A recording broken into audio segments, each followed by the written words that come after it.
Welcome back in my YouTube channel Kaushik classes. आज का अपना जो टॉपिक है वो है पुश पुल एम्पलीफायर। तो देखो, पुश पुल एम्पलीफायर जो है अपन स्टडी करेंगे push pull class A power amplifier, push pull class B power amplifier. तो सबसे पहले आज जो है अपन स्टडी करेंगे push pull class A power amplifier. ठीक है, तो देखो क्या है, यह अरेंजमेंट मुख्य रूप से सिंगल ट्रांजिस्टर एम्पलीफायर के ट्रांसफर कैरेक्टरिस्टिक की नॉन लीनियरिटी द्वारा इंट्रोड्यूस्ड की गई हार्मोनिक डिस्टोर्शन को कम करती है। देखो, पुश पुल एम्पलीफायर क्या करता है, अपन ने जस्ट अभी स्टडी किया class A power amplifier, class B power amplifier, transformer coupled class A power amplifier. तो ये जो सारे एम्पलीफायर हैं इनमें क्या है, अपन सिंगल ट्रांजिस्टर यूज में लिया गया है और ट्रांजिस्टर की जो नॉन लीनियर कैरेक्टरिस्टिक है उसके कारण डिस्टोर्शन प्रोड्यूस होता है जिसको हार्मोनिक डिस्टोर्शन कहते हैं। तो पुश पुल एम्पलीफायर का यूज करके उस डिस्टोर्शन को अपन रिड्यूस कर सकते हैं। ठीक है, तो इसमें क्या करते हैं, अब देखो सर्किट, ये अपने पास जो है सर्किट है। अब सर्किट के बारे में और इसके वर्किंग के बारे में स्टडी करेंगे।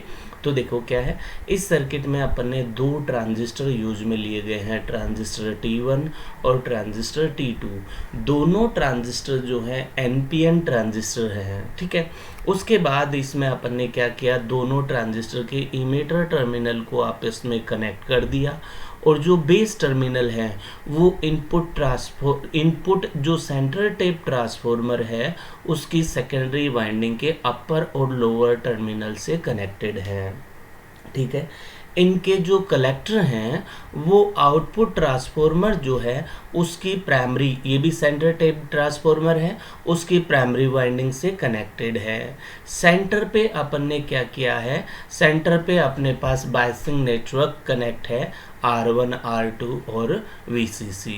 ठीक है, ये R1 R2 VCC जो है ये जो है ट्रांजिस्टर T1 और T2 को बायसिंग प्रोवाइड करवाते हैं।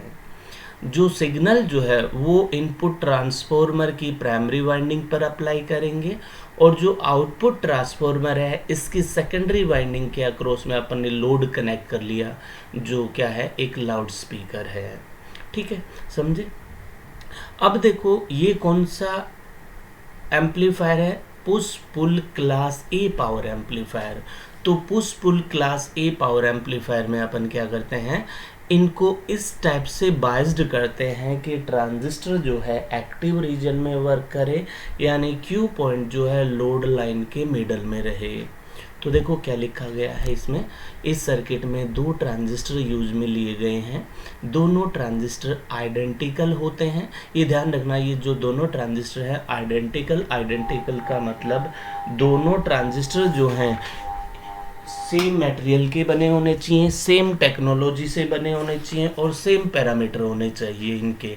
तो ये क्या कहलाएंगे, आइडेंटिकल ट्रांजिस्टर। ठीक है, इन दोनों ट्रांजिस्टर के इमीटर टर्मिनल जुड़े होते हैं। इन दोनों ट्रांजिस्टर को input signal centre taped step up transformer के द्वारा देते हैं।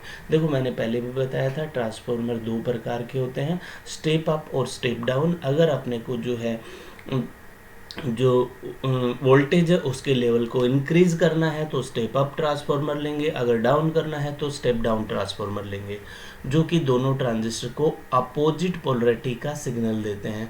तो सेंटर टेप ट्रांसफॉर्मर का फंक्शन होता है कि अगर इनपुट में अपन एक सिग्नल देते हैं तो उसको स्प्लिट करके आउट ऑफ फेज में, अपोजिट फेज में दो सिग्नल देता है वो। ठीक है, अब दोनों ट्रांजिस्टर के कलेक्टर टर्मिनल आउटपुट ट्रांसफॉर्मर की प्राइमरी वाइंडिंग से कनेक्ट होते हैं, अपन ने जस्ट अभी सर्किट में देखा है।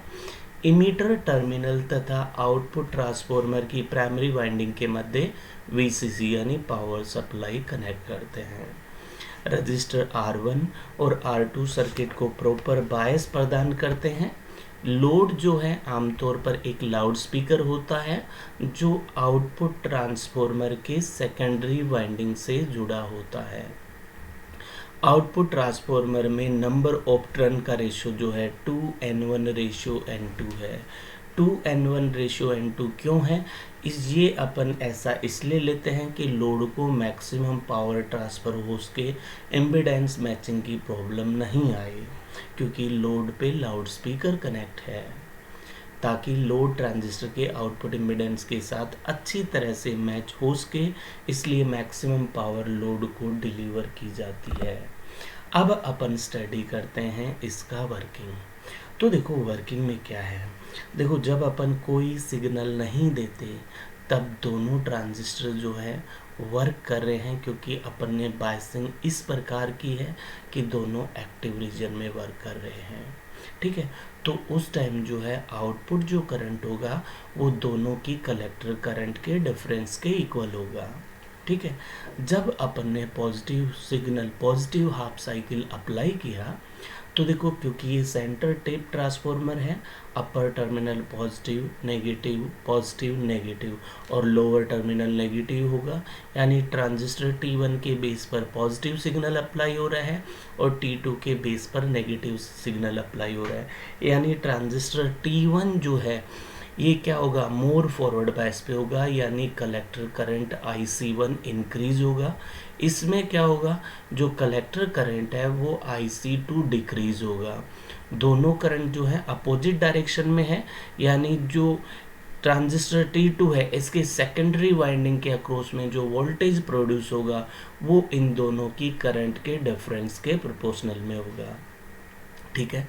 जब अपन क्या करते हैं नेगेटिव हाफ साइकिल अप्लाई करेंगे, तो देखो सेकेंडरी वाइंडिंग के अक्रॉस में नेगेटिव पॉजिटिव T1 के बेस पे नेगेटिव साइकिल है और T2 पे पॉजिटिव साइकिल है। T1 पे नेगेटिव है यानी IC1 डिक्रीज होगा, T2 पे के बेस पर पॉजिटिव है यानी IC2 इंक्रीज होगा, यानी जो आउटपुट है वो इन दोनों के डिफरेंस के प्रोपोर्शनल होगा। तो देखो क्या लिखा हुआ है, जब AC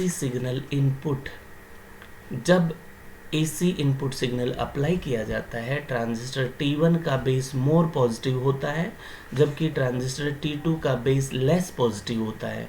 इसलिए ट्रांजिस्टर T1 का कलेक्टर करंट IC1 इंक्रीज हो जाता है, जबकि ट्रांजिस्टर T2 का कलेक्टर करंट IC2 कम हो जाता है। ये करंट आउटपुट ट्रांसफॉर्मर के प्राइमरी वाइंडिंग के 2 हाफ में अपोजिट डायरेक्शन में बहती हैं। इसके अलावा इन करंट द्वारा निर्मित फ्लक्स भी अपोजिट डायरेक्शन में होगा, इसलिए लोड के अक्रॉस वोल्टेज इंड्यूस्ड वोल्टेज होगा, जिसकी मैग्नीट्यूड जो है कलेक्टर करंट के डिफरेंस के समानुपाती होगी, ठीक है। अब इसी तरह जब अपन नेगेटिव इनपुट सिग्नल अप्लाई करेंगे तो कलेक्टर करंट IC2 I1 से अधिक होगी।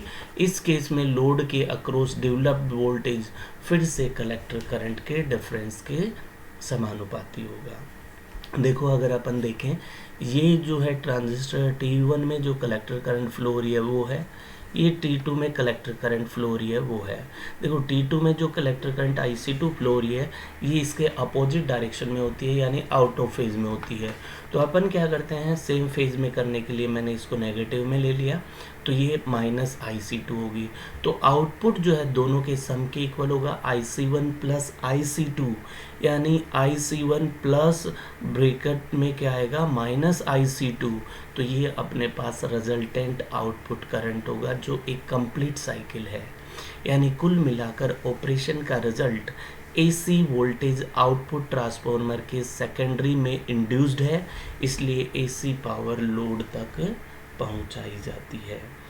अब देखो क्या है, it is understood that during any given half cycle of input signal one transistor is being driven or pushed deep into conduction while the other being non-conducting pulled out, hence the name push pull amplifier। देखो जब अपन complete cycle apply करते हैं तो first half cycle में एक transistor को pushed कर रहे हैं और दूसरा क्या हो रहा है, पुल्ड आउट हो रहा है, इसलिए इस पावर एम्पलीफायर को पुश पुल एम्पलीफायर कहते हैं, ठीक है। तो देखो सर्किट में जब अपन जो अब यहाँ देखो तुम लोग, जो ट्रांजिस्टर T1 है इसके बेस पे जो करंट जारी है IB1 equals to IB sine omega t, जबकि इसमें आउट ऑफ फेज में करंट है तो ये IB2 equals to IB sine omega t plus pi, ये करंट होगा बेस करंट। अगर ये बेस करंट है तो कलेक्टर करंट क्या होगा, IC1 equals to, collector current क्या है, ट्रांजिस्टर T1 के द्वारा जो फ्लो हो रही है वो है IC1, वो क्या होगी IC plus I1 sine omega t plus I2 sine 2 omega t plus I3 sine 3 omega t, ठीक है। और ट्रांजिस्टर T2 की कलेक्टर करंट क्या होगी, IC2 इक्वल्स टू IC, ये IC जो है फंडामेंटल करंट होती है, ये फर्स्ट हार्मोनिक, ये सेकंड हार्मोनिक, ये थर्ड हार्मोनिक्स होता है, ठीक है। तो क्या देखो फर्स्ट हार्मोनिक क्या होगा, I1 sine omega t plus pi, क्योंकि IC2 आउट ऑफ फेज में है, I2 sine 2 omega t plus pi, I3 sine 3 omega t plus pi. अगर अपन इसको सोल्व करते हैं तो देखो क्या आएगा, IC2 equals to IC minus, अब देखो sine omega t plus pi यानी साइन पाई प्लस थीटा, यानी साइन थीटा प्लस पाई, तो ये जो है ये जाएगा थर्ड क्वाड्रेंट में, थर्ड क्वाड्रेंट में साइन नेगेटिव होता है तो ये आ जाए देखो sine pi plus theta equals to minus sine theta, तो ये आएगा minus I1 sine omega t, ठीक है। फिर ये क्या है देखो इसको सॉल्व करते हैं, I2 sine 2 omega t plus 2 pi, 2 pi यानी 360 डिग्री यानी 0 डिग्री, तो ये फर्स्ट क्वाड्रेंट में होगा, फर्स्ट में साइन पॉजिटिव होता है तो sine omega t sine 2 omega t plus 2 pi equals to sine 2 omega t, तो ये साइन 2 ओमेगा टी आ जाएगा। ऐसे sine 3 pi 3 omega t plus 3 pi, तो ये कौन से क्वाड्रेंट में जाएगा, ये थर्ड क्वाड्रेंट में जाएगा। थर्ड क्वाड्रेंट में जो है अगेन साइन क्या होता है, नेगेटिव होता है, तो ये नेगेटिव साइन आ जाएगा, क्योंकि जो आउटपुट है वो अपना जो है दोनों की कलेक्टर करंट के डिफरेंस के समानुपाती होता है, तो आउटपुट अपना क्या आएगा IC1 माइनस IC2, यानी इस इक्वेशन में से इस इक्वेशन को अपन क्या करेंगे, सब्ट्रैक्ट कर देंगे, ठीक है। सब्ट्रैक्ट करेंगे तो IC से IC कैंसिल हो गया, I1 साइन ओमेगा टी, ये माइनस माइनस प्लस हो जाएगा, plus I1 sine omega t, यानी ये आएगा 2I1 sine omega t, I2 sine 2 omega t, I2 sine 2 omega t cancel हो जाएगा, I3 फिर से ऐड हो जाएगा, यानी आउटपुट IC1 माइनस IC2 आएगा 2I1 sine omega t plus 2I3 sine 3 omega t plus 2I5 sine 5 omega t, यानी क्या है अपने पास आउटपुट में केवल ओड हार्मोनिक्स टर्म होंगी, इवन हार्मोनिक्स टर्म जो है एलिमिनेट हो जाएंगी, यानी हार्मोनिक डिस्टोर्शन क्या हो जाएगा, रिड्यूस हो जाएगा।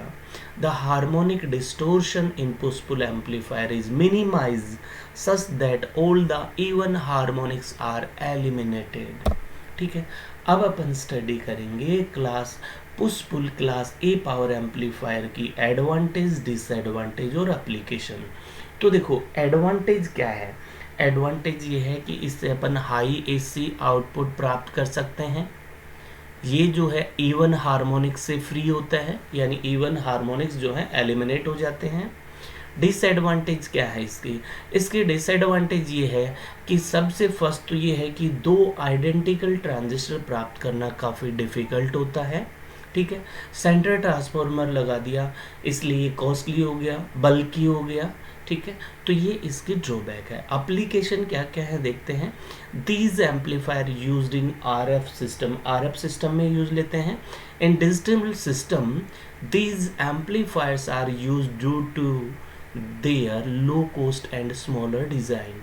These are used for audio amplification on TV, mobile phone, computer, in long distance communication system where low distortion is required. These amplifier are used. ठीक है। नेक्स्ट जो है इसका यूज अपन लाउड स्पीकर में भी करते हैं, ठीक है। तो push pull class A power amplifier काफ़ी इंपॉर्टेंट था। फिर भी अगर आपको कोई डाउट लगे तो आप मेरे को कमेंट करके पूछ सकते हो। Thank you for watching this video.